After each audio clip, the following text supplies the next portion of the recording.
think everyone in their lives has the kind of high expectations, and I that are more than expectations. Actually, they are something closer to things that make you to look forward to life, that give you hope. Maybe you have an ideal of love, an ideal of unity, of society, loving and caring society. um and maybe you have an ideal of loving family or friends who stand up for each other, or unconditional love. There are all kinds of ideals that are like something as in a maximally great imagined and envisioned reality, right? And it could be, of course, in different things. Like it could be, uh, let's say, just great community, or it could be a great marriage. But we all have all these kinds of ideals.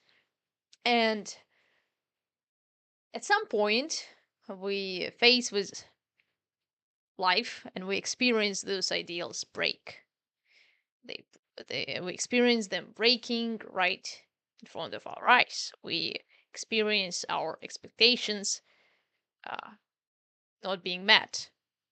Uh, and we experience our own failings when we fail shortly from how we ought to do, how we not only ought to do by some external laws, but how we ought to do as we think we ought to do.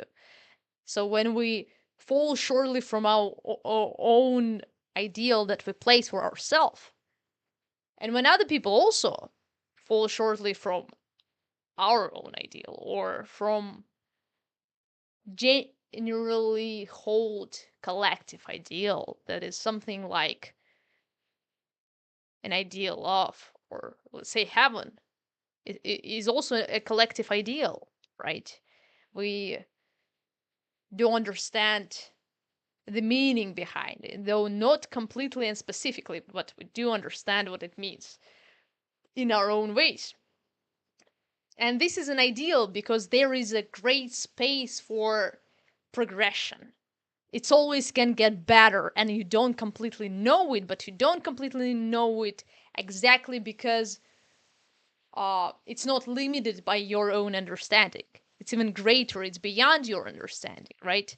So you don't completely know it, but you imagine it to be something great, and then it turns out to be not that great because you're not capable of, and as well as other people, to live out to this greatness of an ideal. And um,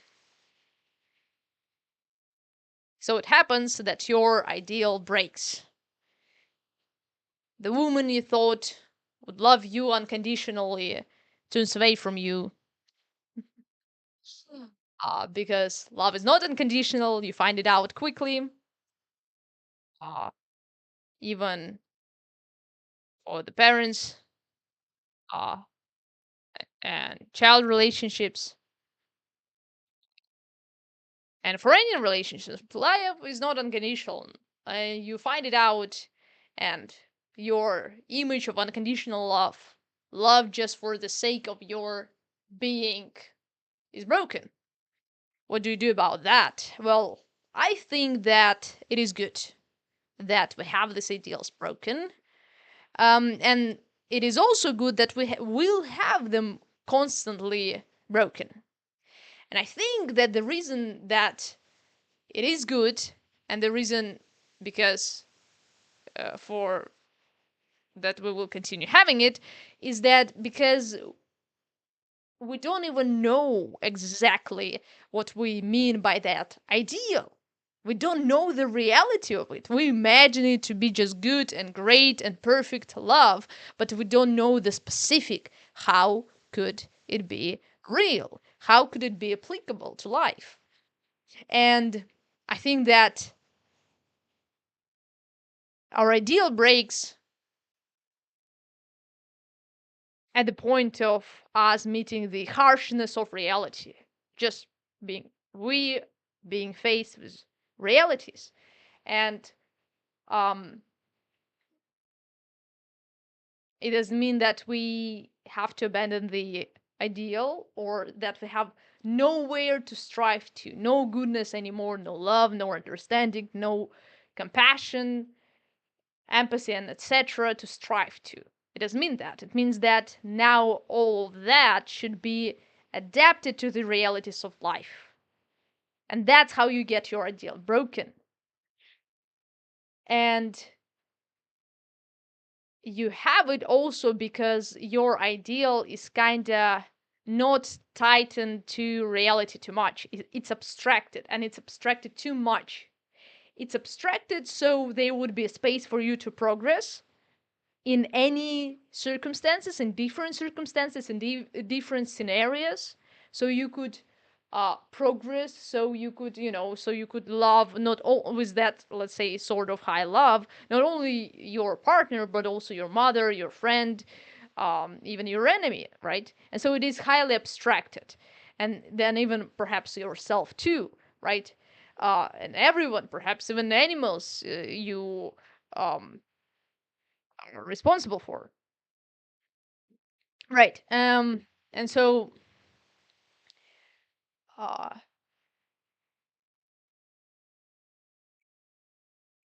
these abstractions allows for flexibility.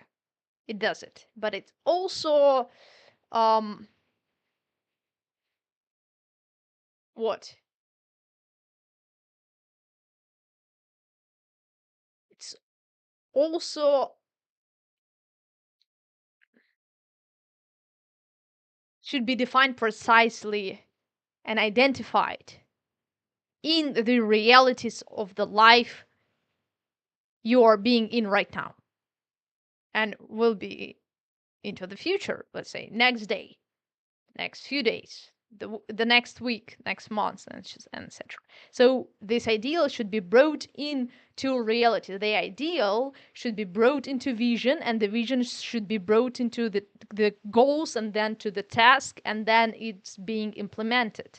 Okay, so and to do that, you have to break down your ideal, if not to break completely, but you definitely need to sort of bring it down to reality, and you need to figure it out what would it mean, because you have this abstracted ideal but you don't even really know what it means.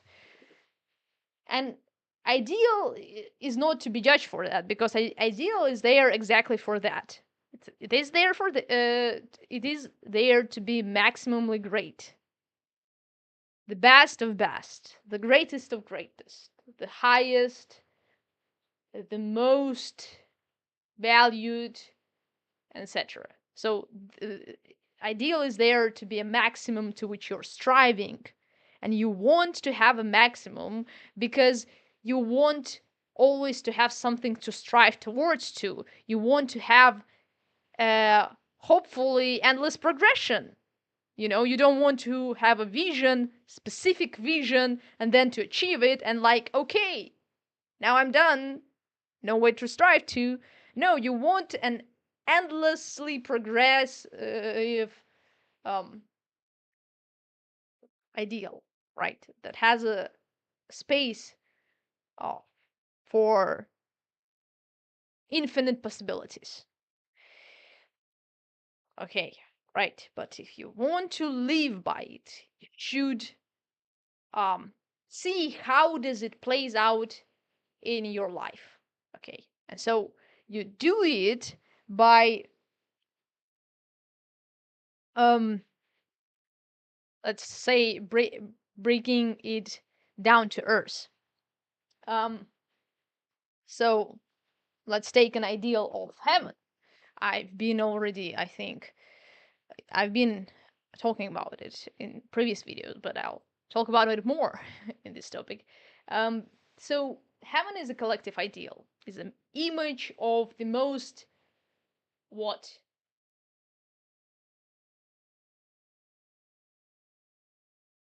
maximally great place where the goodness itself abides. Um, right. But when you start to bring, let's say, it down to earth, well, how could you live so your life would be closer to heaven and less to hell, right? Because you do have the understanding of heaven, some sort of understanding, then it means that you partially experience it in your life. That's why you can understand what you mean by that. But you also have the understanding of hell, because you also partially experience it in your life, and so you can comprehend it. You can comprehend that there are things bad, destructive, terrifying, and horrifying you that are absolutely not only dangerous and threatening, but also devouring for you. So they are not constructive. They're not only bad, but they are bringing you closer to death, not to progression, because they are bad things that would be helpful for you. And so you get to experience it partially, but sometimes we have this big uh, utopian view on the heaven. Many people do. Many people like heaven is what um, unity, complete unity, right? But then if you understand that your task is here, let's say you're here living your life, you're still here on earth, right? And you say, well, I don't want to think about life somewhere I will have. I want to deal with my life that I have now too, right? So how do I live now? So my life would be closer to heaven and say um what farther from hell, right? Because, well, what are you going to do with that life that you do have? Abandon it? No. So okay, you want to use it to make sense of your life too.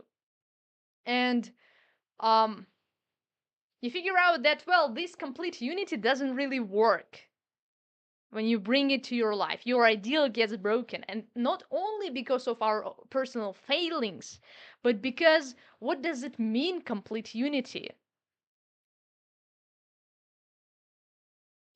When you start to considering it in reality, you start seeing that, well, the conflicts and disagreements exist for the reason of our differences. Right, so we disagree because we are different. And we are different because we are different bodies. We have different bodies, and uh, we are different in our perception. Okay, so our perception are different. So to have no disagreements and to have no conflicts would mean to be one in perception. It would mean literally to have one perception. What would it mean also? Well, for you, it would mean that that would be no you. A complete unifying perception is a perception without authentic you. You know, so complete union seems like sort of utopia, which you don't want to because you like the differences, you like to be authentic, you like to be different from other people, you like to have what your personal angle of the world, right? Your personal piece of a world view. Okay, so you like to see through your own lenses, through your own eyes. Um, and well, that would be always different, right? You have different bodies. Um, you have different perception. Right, and so when you start bringing it here into your own realities, the ideal starts to slowly break down. And many of us already had the ideal crushed completely. For example, and it happens a lot if people have mistreated you. Let's say it could be social rejection. It could be betrayal. Would betrayal crushes people badly because the ideal just breaks down completely. It's just crushed when you're betrayed because what the worst tragedy I think is that when it's not just um anything bad we know. The worst tragedy is having the ultimate good we know and then losing it. And then even the worst tragedy than that would be not only losing the good you had, but also losing it for your own fault or losing it because someone actually meant bad for you. Like they did bad to you, they hurt you and they meant it. Well, that's is tragical. That's more like hell. It's when your ideal of love gets broken, let's say. Someone hurts you and they meant it. Um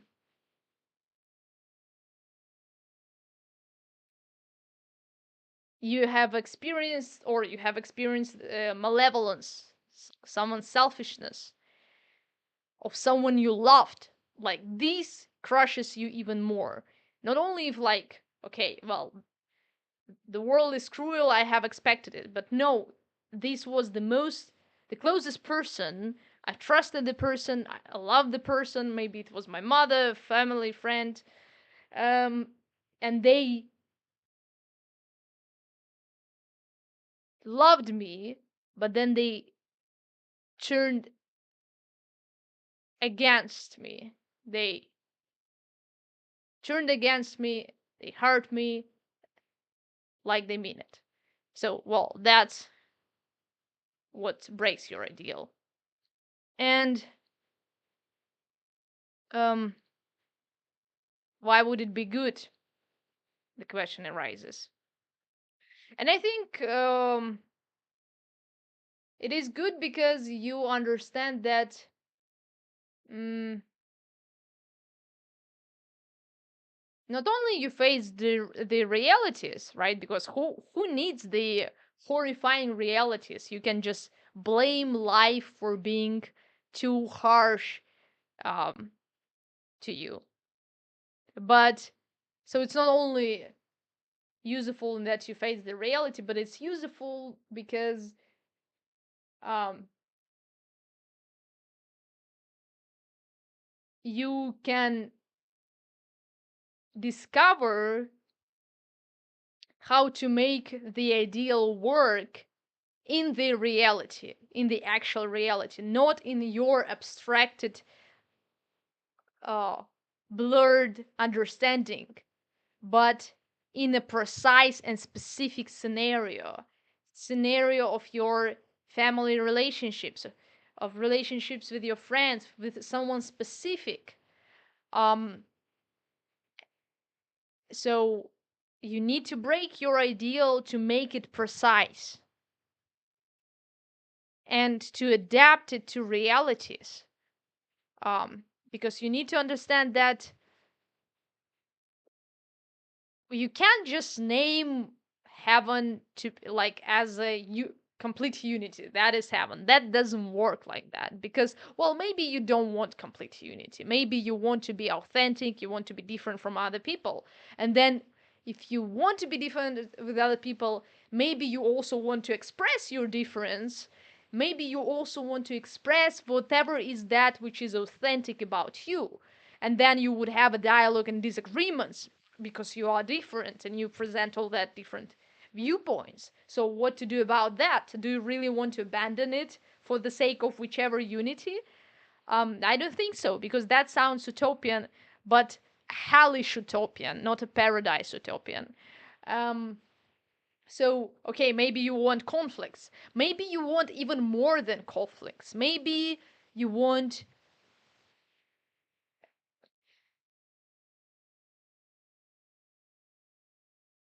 Maybe you want capacity to misbehave.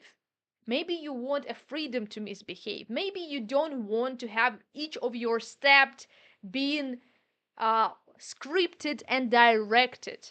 Maybe you want a space for you to choose whether to do what is expected and good or not to do. Maybe you don't want it to be actually the perfect utopian, which is a forced utopia. Maybe you want to do good, but you want to do it only willingly. And it would mean when you're not willing to do that, you don't do that, and you have a freedom for not to do it. Because if you don't have freedom for not to do what is good, you just forced to do what is good, and that means you're not actually doing what is good. You're just being forced, and this is a tyranny. Okay, and so we start to understand, well, maybe it's never been that easy. And when you start to break down that ideal, you understand that a lot of these problems that we're faced with, that we have, not only are not that what terrifying, but we would actually like to have them.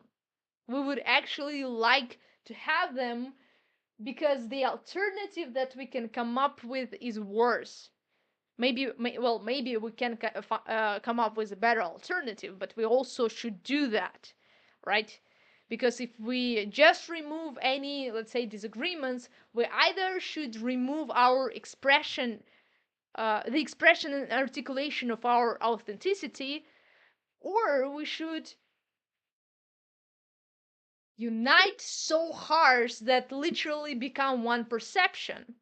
Well, you don't want to become one perception because you like the difference, you like you, and you like the different person, you like him exactly or her for she's not you or he's not you. So you like the differences, you like different perceptions, different people having different things, you like authenticity. You don't want to be one, and you want to have the freedom for articulation and expression. Well, maybe you do want to have the disagreements then. Maybe disagreements is a good part because you also really don't want to be an utopia in which everyone smiles because they don't have capacity for what? Serious conversation. Everyone just smiles, nods, and ask about the weather, right? You don't want this utopia. You want like real life is not that bad. How is that? Um, so right, when you start figuring out, you're like, okay, maybe I do want conflicts. Maybe I do want conflicts because conflicts are there because different desires, different angles of the world are there too, because different perceptions are there. And that's why conflicts are there. And also they are there because there is within us the capacity for the conflicts. We are not harmless. We are not powerless. And what are you going to do with that, for example? Do you want a heaven in which everyone is weak and powerless? Um, or I just realized. Okay, anyway, let's do this. Or you want a reality in which you do have capacity to be dangerous. You just not it's just like to have the capacity to be dangerous is to have the capacity and power to stand up for yourself, let's say, and to do something, you know. Um really, that's what it is. So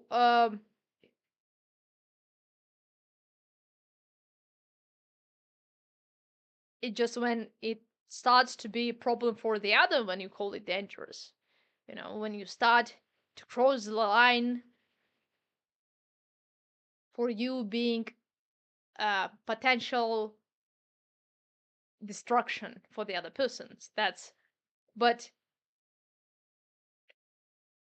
besides that, it's also about your capacity and your power.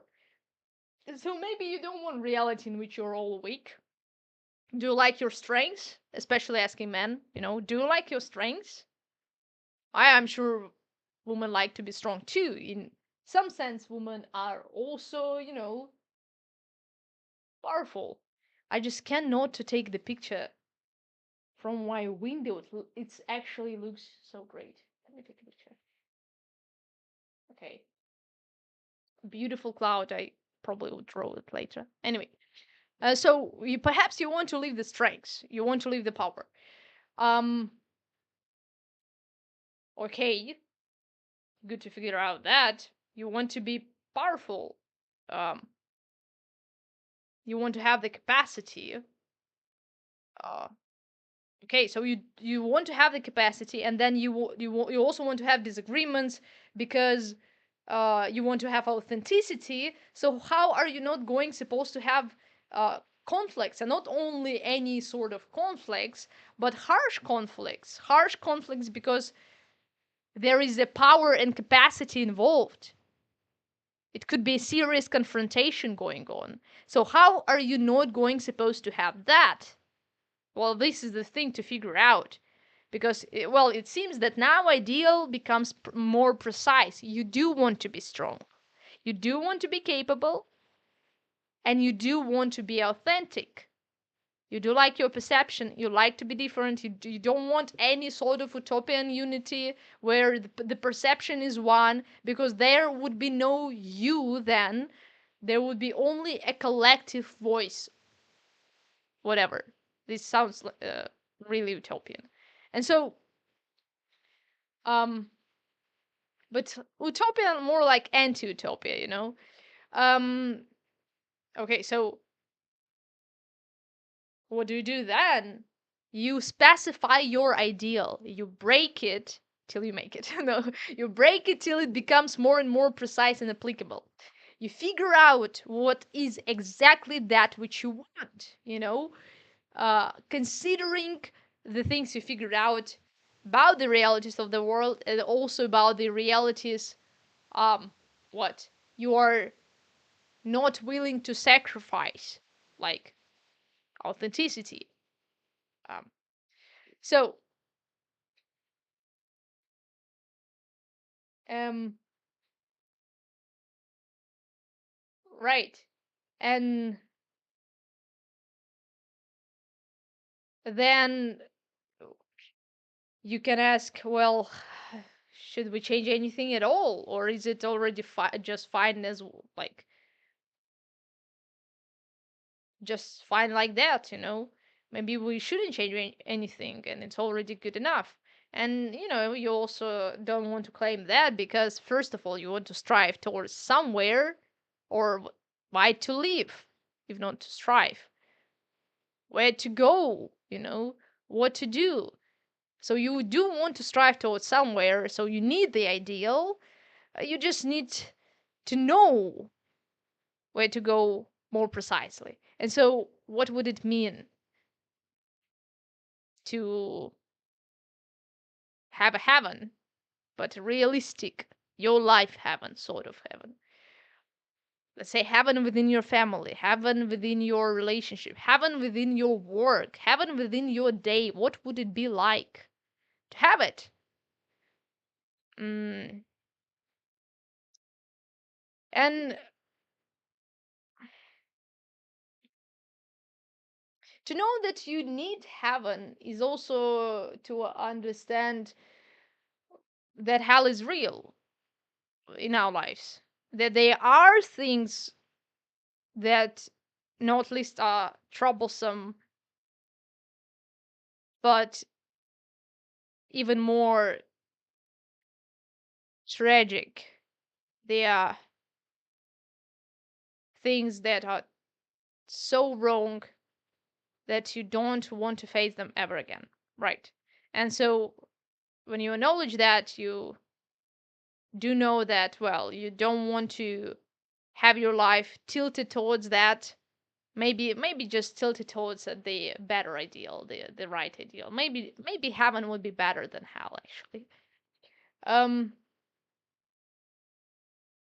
right. And then, well, I guess you would need to figure out where is the difference between love and tyranny. Because, let's say you want to have love within your family, but then you figure out that actually overprotecting love can be a sort of tyranny itself. You love your kids so much, right? But now it starts to be more of a control. Now the kid has his own perception. He not only disagrees with you, he wants to establish his will. Um, what do you do? Do you allow him to do whatever he wants to? Or do you control him? But if you control him, how is that not tyranny? If you hold his will in prison, how is that you don't tyrannize your kid and he has a life? He doesn't if you control him absolutely. So what do you really do? And I guess this is what we should figure out uh, by breaking the ideal and negotiating with it with each other, because you also want this ideal to be shared not only across multiple agents, multiple people, but across time. Would it work for tomorrow and the next day? Um, would it work for my kid, for example, if he would really understand, let's say? So it's a task to do and harsh work. But the ideal should be broken so it would be rebuilt, essentially. Uh, that man who I find a lots of men now they um really crushed by a broken ideal of a loving woman who would be their life partner, figuring out that there are lots of women who are there for the benefit and not for who are there for themselves and not for you. Many men are crushed now by that, not surprisingly. That there are many materialistic women, and even worse, not only materialistic because that's one deal. If she knows she wants to live in comfort, that's one deal, but egocentric is worse because then not only she wants to live in comfort, she will leave you for that. She will leave you for the better environment, so that would be even worse. Um, uh, so right, what do you do then?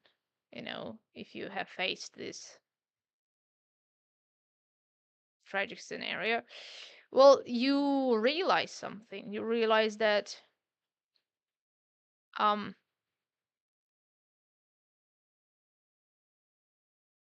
love is a choice, for example, and do you want it to be a choice or not? Like, do you want, let's say, like, look, lots of conflicts